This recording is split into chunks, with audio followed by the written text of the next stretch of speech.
الحمد لله رب العالمين والصلاة والسلام على سيد الأنبياء والمرسلين أما بعد فأعوذ بالله من الشيطان الرجيم بسم الله الرحمن الرحيم আমার সাথে পড়ার চেষ্টা করুন আসসালাতু ওয়াসসালামু আলাইকা ইয়া রাসূলুল্লাহ الصلاة والسلام عليك يا حبيب الله الصلاة والسلام عليك يا نبي الله وعلى آلك وصحابك يا نور الله আল্লাহ তাআলার সর্বশেষ নবী আখির নবী খাতামুন নবী হুজুর বন্দর সাল্লাল্লাহু আলাইহি সাল্লাম ইরশাদ করেছেন কোন ব্যক্তি যদি আমার উপরে মহব্বতে যদি দুরূদ শরীফ পাঠ করে কাল কিয়ামতের দিন আমি তার সাথে মুসাফা করব বলেন সুবহানাল্লাহ।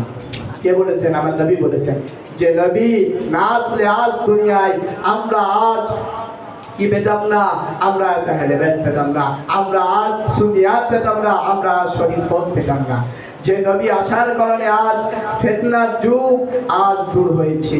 আজ দেখা যায় হাজারো হাজারো মানুষ গুনাহের ভিতর লিপ্ত থাকে। কি কারণে মানুষ লিপ্ত থাকে? একটাই কারণে, মানুষ ভাবে না, চিন্তা করে না। একবার যদি চিন্তা করে আর ভাবে সাহাবীর যুগে আল্লাহর নবী কি কষ্ট করেছে, ওই কষ্টের কথা যদি ইতিহাস যদি পড়া যায়, নবীর শান নিয়ে যদি পড়া যায়, আজও দেখা যায় সিরাতুল মুস্তাফা যে কিতাবটা রয়েছে, দারুল ইসলামী প্রকাশনের যে লাইব্রেরি রয়েছে, এই লাইব্রেরি থেকে নিয়ে পড়ে দেখবেন নবীর শান, নবী কি সেই বদরের যুদ্ধের সময় কি হয়েছিল। সেই সময় বলা হয়েছে কাফেরদের দল ছিল 1000 আর মুসলিম ছিল 313 জন। কয়জন ছিল? 313 জন। বলা হয়েছে সেই ইতিহাস যদি আজও পড়া হয়, মানুষ কেটে পড়ে যে আশিকে রাসূল রয়েছে, তারা আজও দেখা যায় সেই শানগুলো, নবীর শান শুনলে আজও তারা কেটে ফেলে। আলা হযরত ইমাম আহলে সুন্নাত আহমদ রেজা খান রাহমাতুল্লাহ আলাইহি তিনি বলেন যে নবীর শান যদি দিলের ভিতর গেঁথে যায় রাখতে পারে, সেই হয় আশিকে রাসূল। আর নবীর শানকে যে দিলের ভিতর যে রাখতে পারে না, সে কখনো আশিকে রাসূল হতে পারে না, সে কখনো নবীর মহব্বত ওয়ালা হতে পারে না। নবীর মহব্বত হতে হলে, নবীর শানকে নবীর আশিকানা হতে হলে, নবীর মদিনা ওয়ালা হতে হলে, তাহলে আমাদেরকে নবীর সুন্নতের উপরে, নবীর দিয়া কথার উপরে আমাদেরকে আমল করতে হবে। বলে ঠিক না? যদি শুধু মুখে নবীর ভালোবাসা বললে হবে না, দিলে অন্তরে প্রকাশে আমাদেরকে দেখাতে হবে যে আমরা ইশকে নবী। লামাযাবিরা বলে আমরা তো নবীকে ভালোবাসি, কিন্তু তাদের দেখা যায় না। তাদের মাথার দিকে তাকান আর আমাদের মাথার দিকে তাকান, তাদের আমলের দিকে আমি বলবো না, তারা কি আমল করে সেটা তো আমরা জানি না। তাদের আমল তাদের ভিতরে, কিন্তু তাদেরকে দেখলে বলা যায় আমরা সুন্নি আহলে সুন্নাত ওয়াল জামাতকে দেখলে দেখা যায়। বলা হয়েছে আহলে সুন্নাত ওয়াল জামাতের ভিতর দুইটা জিনিস নাই, এক হলো বিয়াদবি, দুই হলো ভণ্ডামি। এই দুটো জিনিস আমাদের ভিতর নাই। বলা হয়েছে আহলে সুন্নাত ওয়াল জামাত হলো একটি এমন এক দল, এই দলের ভিতরে কোনো ভেজাল নাই, কোনো ভেজাল নাই। এই দলের ভিতরে একটি অংশ হয়েছে আমাদের দাওয়াত ইসলামী। এই দাওয়াত ইসলামী হলো পীরে তরিকত আমির আহলে সুন্নাত জামাত বারকাতুল আলিয়া, তিনি এই দাওয়াত ইসলামী প্রতিষ্ঠাতা, তিনার মাধ্যমে আমরা আজ দাওয়াত ইসলামী পেয়েছি।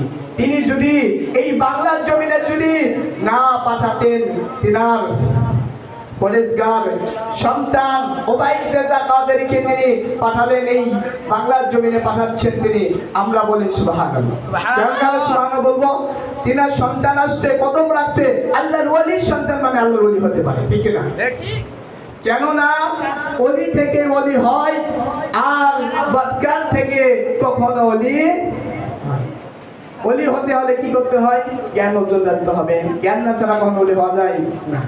কোন কাজ আপনি করবেন, সেই কাজের যদি জ্ঞানই না থাকে, সেটা কি কেরি আল্লাহর ওলি হতে পারে?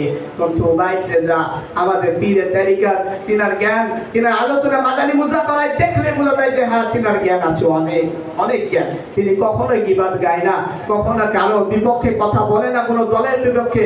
তিনি সবসময় হাদিস, কোরআন এবং রাসূলের দেয়া পথের উপরে কথা বলে। তিনার চেহারার দিকে তাকালে আজও দেখা যায় সেই নবীর সুন্নতের আমলের কতখানি পাবন্দি করে।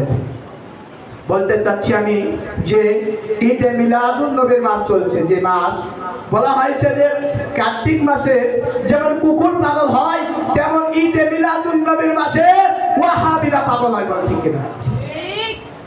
বলা হয়েছে এই মাসে আমরা সুন্নিরা, আমরা আহলে সুন্নাতুল জামাতেরা এই মাসে মিলাদ করে থাকি, কিন্তু নামাজীরা তা সহ্য করতে পারে না। তারা বলে যে এটা বেদাত, বেদাত করতে করতে আজ কত দূর চলে এসেছে। দেখেন তারা যে স্মার্টফোন ব্যবহার করে, তারা যে মাইক ব্যবহার করে, তারা যে ইলেকট্রিক জিনিস ব্যবহার করে, আরো বিভিন্ন ইত্যাদি জিনিস রয়েছে, এইসব ব্যবহার করে, এসব তো বেদাত। কিন্তু এইসবের দিকে তাকায় না। কিন্তু যখন বেধর্মীরা যখন কোনো বাদ্য জিনিস পাশের বাড়িতে বাজায়, তখন কোনো দোষ হয় না। কিন্তু আমরা মুসলমান, আমরা আহলে সুন্নাতুল জামাতওয়ালারা যদি নবীর সাথে মিলাদ করি, তাতেই ওদের ফুটে যায়, তাতে ওদের কলিজায় লাগে। আর আমরা সুন্নিরা কখনোই তাদেরকে বিপক্ষে কথা বলি না। কারণ কি জানেন? যে আমরা যদি তাদের বিপক্ষে কথা বলতে চাই, তারা আমাদেরকে বলবে যে এরা হলো দোষী, এরা কি দোষী, দোষী সাব্যস্ত করে এরা আমাদেরকে। না না, আমার নবী বলেন যে মহব্বতে বোঝাও, কখনো কঠোরতাতে বোঝাইও না। মহব্বতে বোঝানো এক, আর কঠোরতাতে বোঝানো আরেক। সব সময় চেষ্টা করব আমরা মানুষকে মহব্বতে বোঝাবো। একটা মুখে হাসি দিয়ে কথা বলা, আরেকটা কঠোরতা কথা বলা, দুটো একই নয়, কখনো হতে পারে না। যখন শিক্ষক যখন ক্লাস নেয়, তখন কিছু ছাত্র থাকে মনোযোগ দেয়, আর কিছু ছাত্র থাকে মনোযোগ দেয় না। যে মনোযোগ দেয় তার সবসময় সে কথাটা মনে থাকে, আর যে মনোযোগ দেয় না সে কথাটা তার হাতছাড়া হয়ে যায়। যেমনটা এটাই হলো যে নবীর সুন্নতের পরে আমরা ইনশাআল্লাহ পাবন্দি থাকবো এবং নবীর মহব্বত দিলে রাখবো। কে কি বলছে সেটা দেখার আমাদের সময় নাই। বলা হয়েছে আহলে সুন্নাতুল জামাত এমন এক দল, এই দল বলা হয়েছে যে ৭৩টা দল হবে কিয়ামতের দিন। বলা হয়েছে আমরা দাবি করি যে এই দলটাই আমাদের জন্য। আমরা সবাই, আমাদের কি ভরসা আছে কিনা? নাই, আছে। আমরা হলাম শেখের তরিকত আমির আহলে সুন্নাতের আমরা কাই মুরিদ। তিনি কার মুরিদ? তিনি হলেন আব্দুল কাদের জিলানী রাহমাতুল্লাহ আলাইহি। আব্দুল কাদের জিলানী রাহমাতুল্লাহ আলাইহি মুরিদ যারা, তাদের কোনো টেনশন নাই। বলেছেন, তিনি বলেছেন যে যতক্ষণ আমার মুরিদেরা জান্নাতে যাবে না, আমি নিজেও জান্নাতে যাব না। ঠিক একজনের আমাদেরকে আব্দুল কাদের জিলানী রাহমাতুল্লাহ কেমন ছিল সে বিষয়ে আমাদেরকে জানা উচিত কিনা? না, জানা উচিত। তিনি অনেক ছোটবেলায় ইলম অর্জন করার জন্য কত দূর গেছেন না, কত কষ্ট করেছেন না, নিজের জীবনকে বিলীন করে দিয়েছেন জঙ্গলে, কত জায়গায় বিভিন্ন জায়গায় থেকে গিয়ে ইলম অর্জন করে তারপরে কাছে আব্দুল কাদের জিলানী তো হয়েছেন। এমনি তো হয়নি, এমনি তো বাগদাদে লেখাপড়া করে তিনি নিজেকে যোগ্যতা বৃদ্ধি করেছেন, তারপরে কাছে তো আজ তাকে বলা হয় আব্দুল কাদের জিলানী রাহমাতুল্লাহ আলাইহি। এমনি হয়নি, তিনিও মানুষ ছিলেন, আমরাও মানুষ, আমরাও কেন হতে পারি না? আমরাও হতে পারবো চেষ্টা করলে। আমরা যদি চেষ্টা করি নিজের জীবনকে বিলীন করে দিয়ে নবীর মহব্বতে, নবীর যেভাবে জীবন যাপন করছে সেভাবে হক পথে থেকে বেহক পথে যাব না। আহলে বাইতকে স্মরণ করে আমরা ইজিদির পক্ষে যাব না।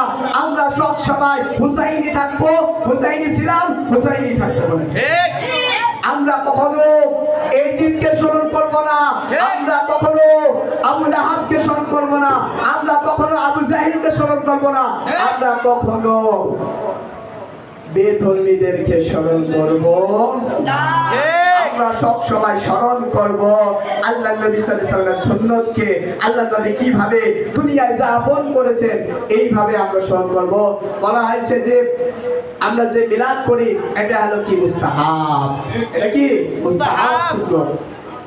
যদি এটা কেউ করে না করে তাহলে গুনাহগার হবে না। আর যদি এর বিরোধিতা করে আমরা তাদের সাথে কি করব? ভিটামিন করে দেব। বলবো যে নবীর সুন্নতের ভিতরে, নবীর আদবের ভিতরে আমরা নবীকে আদবের সালাতু সালাম জানাই। কি জানাই? সালাতু সালাম, যেটা আমরা নবীকে কি সম্মানের দ্বারা আমরা দাঁড়িয়ে যাই। আর ওরা কি দাবি করে? যে তো বসেও করা যায়, যে আল্লাহ তাআলা পা দেয়নি, কেটে পা দিয়েছে। অন্য সময় যখন রাস্তা দিয়ে অযথা চলার সময় যখন পা ব্যবহার করা, নবীর সাথে যখন দাঁড়ানোর সময় হয় তখন তারা বলেন যে না, দাঁড়ানো যাবে না। এটা বলে বিয়াদ। তাহলে এটা বেয়াদবি হয়ে গেল। যখন শিক্ষক ক্লাসের ভিতর ঢোকে তখন আমরা কি করি? দাঁড়িয়ে যাই সম্মানে। তার মানে শিক্ষক বলে হয়ে গেল না, বলা হয়েছে সম্মানে দাঁড়িয়ে যাও কার মহব্বতে, নবীর মহব্বতে। তারা মানুক না মানুক তাদের বিষয় সেটা।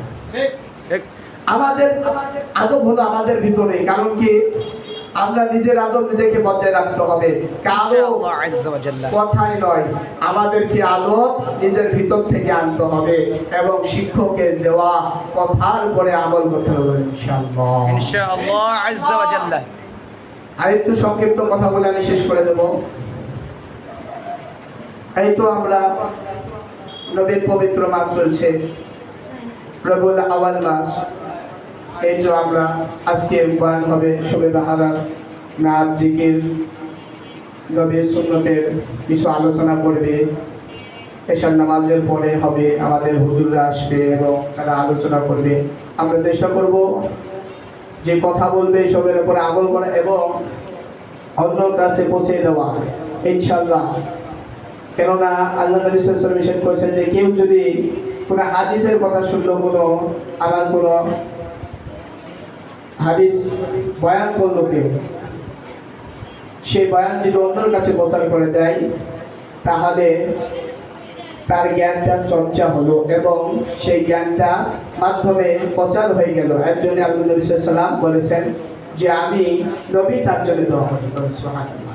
ওই ব্যক্তির জন্য যে মানুষকে ইলম শেখায় এবং অন্যকে শিখে, নিজে শিখে এবং অন্যকে শেখায়। ইনশাআল্লাহ আমরা চেষ্টা করব মানুষকে ইলম শেখানো। সাল্লু আলাল হাবিব সাল্লাল্লাহু তাআলা আলাইহি ওয়া সাল্লাম।